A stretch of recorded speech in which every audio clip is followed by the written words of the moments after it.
Hey everyone, and welcome back to EU4 with the Great Culture Wars. Now, in the last episode, we left off with 3 wars, and one of the wars we actually saw concluded over the break. So it was the Franconians declaring war on the Serbs. Not sure why we were lagging here. The Franconians declaring a war on Serbia, and they called in their buddy Saxony, who had to pay dearly for this war. So, yeah. 3 provinces have been taken by the Franconians here in Serbian territory. That includes the very valuable 41 development province of Pest. And I think some of the other provinces are also quite well developed. So yeah, they took a lot of land here once again. And I don't know how much land they took in this particular war. I think they took more than just this one province. I think they may have taken more, but it's hard to tell. It's hard to tell when they took that. Can we see the province history? Left, yeah, of course it did. Became a core of Franconia. So that just happened. So they certainly took this, and they probably took some more lands as well. Yeah, so they have taken a few provinces. We can't see all of them right now. Yeah, but they took several provinces. Interesting. Okay, so that. Yeah, Saxony had to give up quite a few provinces, and the Franconians took some more lands from the Serbs as well. I think that brought them, yes, that actually brought them to Great Power rank number 7. So they certainly caught up as well, but they're not going to win this series. They're just too far behind. But still, that was a very valiant effort, I think, on their part. Other than that, we have the big English war that they're fighting against Syria. It's a imperialist war they declared, and that's actually kind of interesting because it's England, the 3rd great power, or the 4th great power, and the Occitans, the 1st great power, fighting together against great power number 3 and 5, respectively. So we have the Syrians calling in most of their allies into this war. Don't think the Muscovites are in this. No, the Muscovites are actually only helping Crimea in their offensive war that they have declared against the Sami and the Egyptians. Now, for some reason, the Ryazanians are in this as well. But that must be this other war, right? So, there's this huge war going on, and Crimeans are helping out their friends. But overall, I think they're much more interested in finishing off Egypt and Sami, because if they can once again get such a great peace deal as they did in the last couple of wars they fought, they might be the ones to kick the Occitans from their throne. I mean, they're very far behind, very far ahead when it comes to development. But, you know, one bad war could see them lose their colonies, maybe, which is some 900 development, and that would make them lose their first spot. So, if the Crimeans get maybe another 200 development peace deal here, they've got 20 years left. Maybe another few more wars. I mean, it's really a lot. They really have to take a lot more provinces. It's certainly possible. If they continue their alliances with both the Muscovites and the Syrians and continue to chuck away at the Albanians, Egyptians, and Sami, they can certainly pick up some more development. I just don't know if that's going to be enough in the end to win. But that's something we shall see. I'm very pumped to see what kind of peace deal will come out of this war. But for now, I think we'll quickly check out there any other wars. No, they're not. So yeah, we see that the English are once again going to lose. It's simply the war goal. These imperialist wars are they're just a pain even to watch, because it's so bad. The AI is never in this entire series going to land troops here successfully, first of all, and then also siege down this mountain fortress. It's not gonna happen. So these wars are very, very bad for the English. They waste their time, their resources that could otherwise be spent on maybe attacking the Scots and reclaiming some of their cores.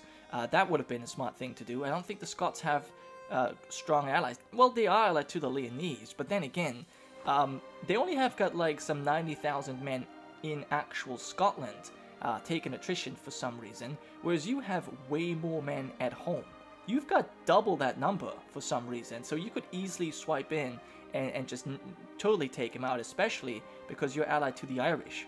You could very easily consolidate these lands here, but for some reason the English are more interested in taking Syria out, which is gonna fail. Well, anyways, let me see if we have not seen a conclusion to these wars, and sadly, we're not going forward as quick as we used to. But yeah, I guess in that case, we will maybe check out Eastern or Egyptian India over here, and how the occupation is going. There are some Indian forces kind of consolidating, but they don't even have 100,000 men, and they have such a huge opposition here that is kind of insane. We have some exiled divisions, which looks like either Ryazan has been separatist, so I wonder if they had to give up any lands. I think that's hard to tell, but we saw a peace with Crimea and the Sami at the very least. Okay, so they went for a separate peace, and they took another, wow, 1, 2, 3, 4, 5, 6, 7, 8, 9 provinces. So that's, you know, actually 1, 2, 3, 4, 5, 6, 7, 8, 9. All right, so that's another 100 development right there, which is really cool. So are they number 2 now? No, it's only 100 development really. Not exactly the peace deal they would have needed, but if they now manage to grab a lot more provinces here in India, you know, like all of this, that could really boost the development. Oh my god, it's getting really close. I would have never expected anyone to even get close to the Occitans there, but now, well, I was having hope, but honestly, this peace deal was not very successful. They took hardly any provinces. That's 4 provinces. They could have taken way more than that, so I'm kind of disappointed by that. And I don't think they even gave any lands to the Syrians, who are actually coming under pressure here, it looks like. Yeah, we've got the Portuguese really going forward, crushing the Moroccans here in Egypt, and then the Englishmen as well, and wow, we saw a peace, and the Syrians made some well, not significant gains, but they certainly took down the English a notch. Wow. Alright, so that's only 2 provinces, nothing else. Still, that was quite bad on the English. They're losing ground. They had so much more development prior to their wars they declared on the Sami, as well as their wars they declared on the Syrians. They might even get surpassed by the Syrians here if they're not careful. But oh well. So yeah, the Crimeans, well, it's too much. I don't think they've got 19 years left. I don't think they're gonna make it. It's simply too much development. They have to catch up at this point. So I don't see this. And since they are in this Muslim religion group, they cannot get personal unions. At least I think so. So you know, there's no way for them to quickly gain you know, a whole lot of development. They have no colonies. There's no chance to really set up any more colonies unless they take them over from another nation. So they really have to just conquer. They have to conquer, but that, I don't see that happening. I think, as I said, I was thinking there was a slight chance maybe the Crimeans kick the Occitans from their throne, but now I'm pretty sure we're not going to see that.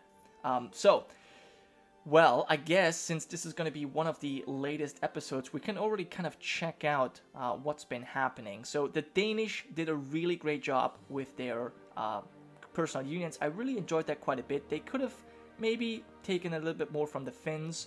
Perhaps we still see that. I mean, you know, we still have a few years left. They could take some more lands over here. That'd be great to see. Other than that, they have a very, very dominant presence in northern Germany.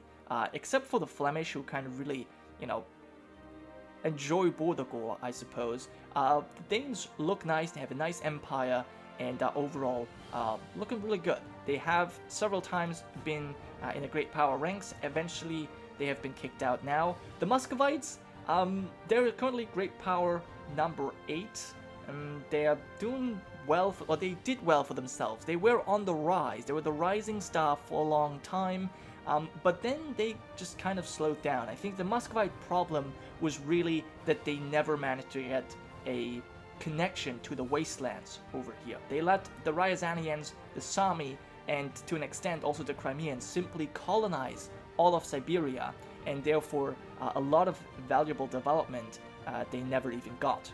They never even got the chance to claim it. So that's really what their problem was. And then their alliance with the Crimeans was certainly useful in taking out the Ryazanians, but they didn't really utilize it more than that. To the west, they were being stopped, by the Franconians and Danes, and to the north, I think they just wanted to have the Finns as kind of a buffer state, so it didn't really push in any further. The Turkish Syrians obviously doing a really great job. I like that this is the same family, just kind of working together. They've just overall been doing very well for this entire game. They've done well. And taking in the Crimeans into their alliance, that really helped solidify Sunni rule in this region. I must say major props to the Albanians and Romanians who managed to hold out in the Caucasus. Also, obviously, the Bulgarians. They're still around as well, being protected by the Scots and Occitans. That's really cool. Scots and Occitans, they have no business in this region, and yet they protect little Bulgaria here from the Muslim aggression, which I think is really fun. So yeah, other than that, we have the Tunisians, Moroccans. They did well, in their regions, but they didn't, they never had a shot at winning this. Same goes for the Aragonese, Andalusians, and Portuguese, who were initially set in Iberia, but got kicked out by the big Leonese. They basically kicked out many, they technically kicked out all of the Iberian miners, or all of the other starting nations, except for the Galicians. They somehow survived in Granada, and they have ever since been protected by the Scots ever since 1663, but I do believe that they are going to be annexed very soon. Yes, in 2 years, we will see the Scots completely annex the Galicians, which will give them some lands in Morocco here in southern Spain, but also they will get a huge portion of land here in the East Indies. So that could maybe give the Scots enough of a boost? I don't know, but they're so far behind. There might be another like 500 development, so they would be, well, they could catapult themselves to third, maybe second rank, but still, that is not enough. Had the Scots managed to, keep in control of the English, they could have been #1 here.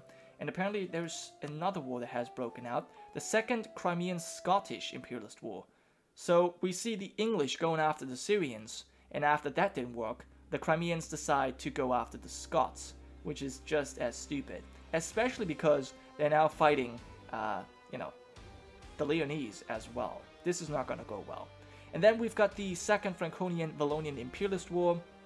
Once again, seeing Silesians and Gascons go and defend the Vallonians here. They will absolutely get annexed, that's for sure, and the Silesians will lose probably all of their lands here as well. At least that would make sense. As for the Gascons, not too sure how much they will have to give up, but I can't see them keep all of their territory. That simply wouldn't be the Franconian way.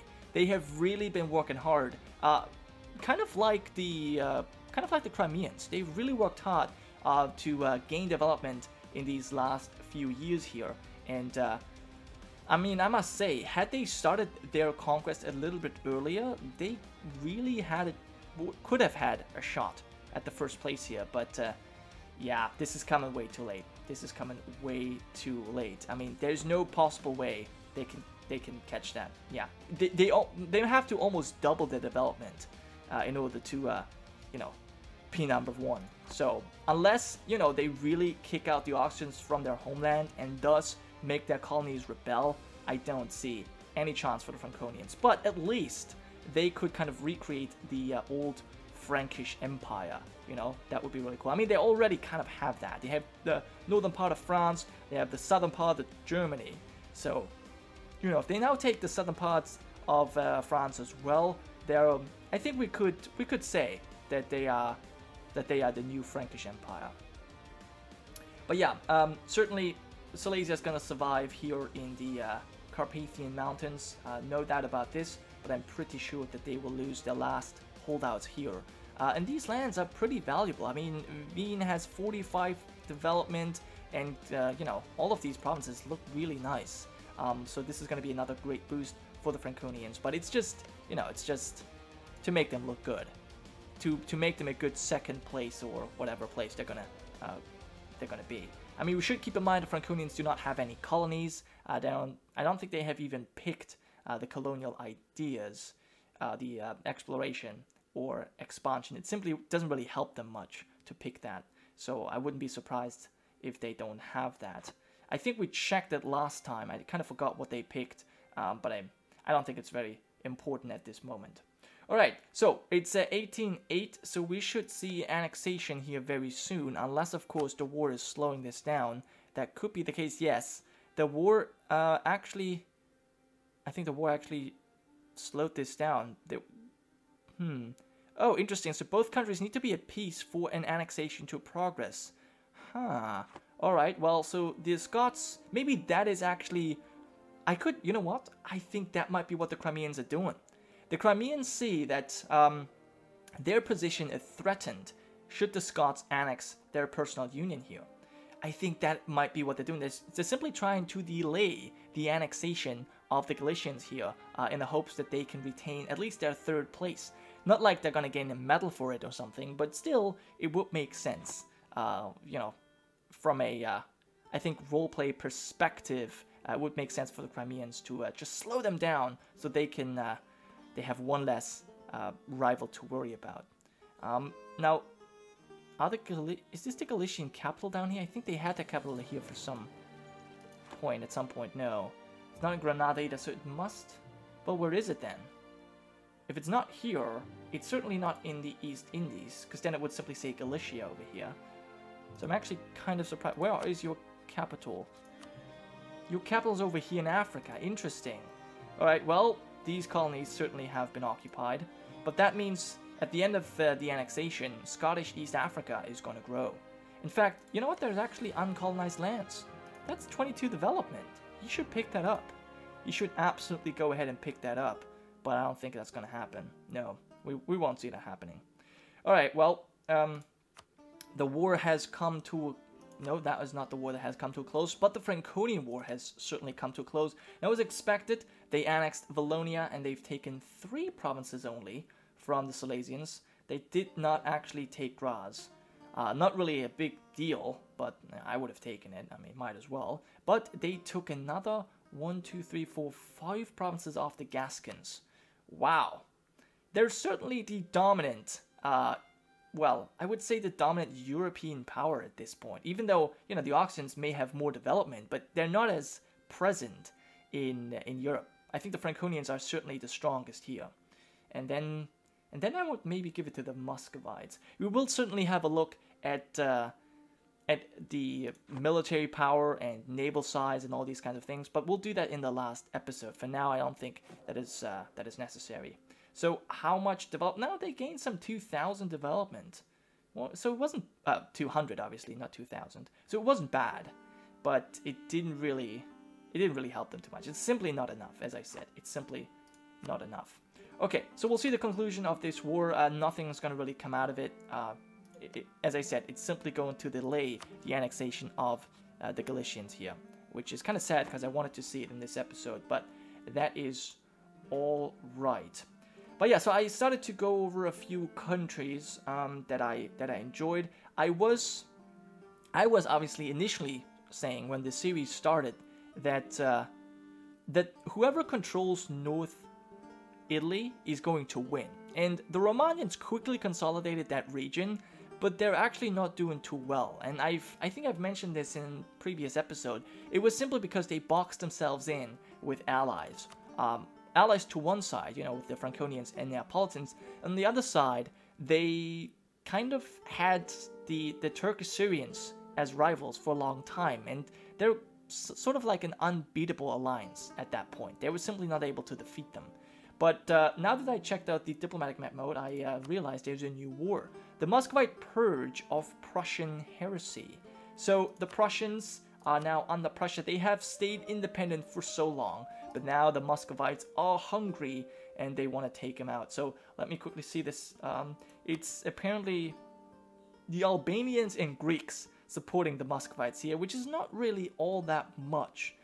On the Prussian side, though, we have the Romanian and Croatians, and we have the Danish as well as the Flemish. So I would certainly say this was a poorly planned war on the Muscovites, because they don't really have a whole lot of backup, and their armies, well, yeah, their armies are being defeated. The Muscovites have a lot of troops on their own, but I don't think that's going to be enough to break them here. Yeah, because there's some 300 men over here, even more. Even with the Greeks, no, look at this. They're facing an army of 400,000. Wow, that's insane. 400,000. Wow. Okay, actually, you know what? They're reinforcing this. This is an insane battle. What the actual hell's going on right there? Okay, we're gonna slow this down a little bit because I've never seen such a huge battle. That's 1 million people. That's almost 1 million people fighting in one province. Wow. Okay, but I think that the Muscovite forces are exhausted. We see a few smaller stacks coming in to reinforce, but that was insane. That was almost 1 million people fighting in a single province. Yeah, I think I can't say I've seen that before. How much war score was that? Can we see that? We can't see that. You know what? I actually want to see how much that is worth. If that is worth like 1 war score, I'm actually gonna lose my shit. Let me see. Can we see this? What's the highest score? The really? Okay. Well, actually, there we have it. That is -6 war score. 560,000 Muscovite soldiers. 600. Wow, that is simply insane. That is simply insane. Now, obviously, not all of them died, but we already see, after 1 year of fighting, we have 300. We have 500,000 casualties after 1 year of fighting. That is vicious. That is simply vicious. And you know what? These wars don't even feature that many more men. It's like a third of the entire people involved already died in the first year of war. That is kind of cool. I hope. Actually, you know what? No, that's not correct. Because there are 400,000 cannons as well. That's actually a lot of cannons. Okay, so I was just going by the infantry. Okay, well, so still a big portion of people died in this first war, which is kind of impressive. But wow, they have a lot of cannons. The Danish have 200,000 cannons. Anyway, I think on this point, I will end this episode here. So we certainly still have some surprise wars that are kind of interesting to watch. But for the most part, it's quite clear that the Occitans are going to win this series. So I think we'll have one more episode, and then we'll have the conclusion episode. And yeah, that will be the end of the series. So thank you so much for watching, guys. I hope you have enjoyed, and I'll see you